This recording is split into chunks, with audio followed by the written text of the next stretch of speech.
the rural question, because that's something that you both want to address, but let's just talk about some numbers first for another moment. Of those 20 suicide victims every day, only about 6 of them were recent users of the Veterans Health Administration services. Yeah, Jerry, I don't know if you look. It's outreach. We've got to do a better job of letting folks know that this is a different VA than it was when the Vietnam veterans came back home. We've got to let people know that this is a VA that's going to work for them. And if it doesn't, then it's up to folks like Senator Moran and myself to hold them accountable to make sure it does. And you know, the budget for the VA has increased in the last 12 years exponentially.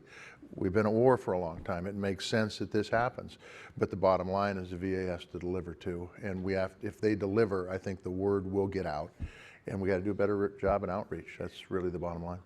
Certainly what Jon says is true.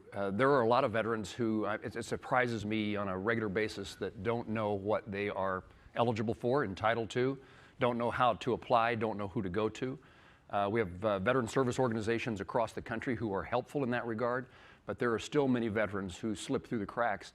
In addition, there are those who have been to the VA and suicide still occurs. And so it's another aspect of this. We need to make certain that every tool is available and the VA is open and available in every instance for somebody who's crying out.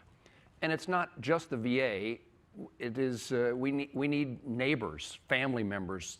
The community needs to be educated and trained and have care and compassion in a way that when there's a symptom, there's a response, that somebody is taking care of us. And it's an example that we can't go through life just on our own if we're going to prevent a neighbor, a family member, a friend from committing suicide. You're nodding your head. The other thing I'd just like to add to that is that, you know, there's nothing to be ashamed of if you have depression or if you have mental health issues.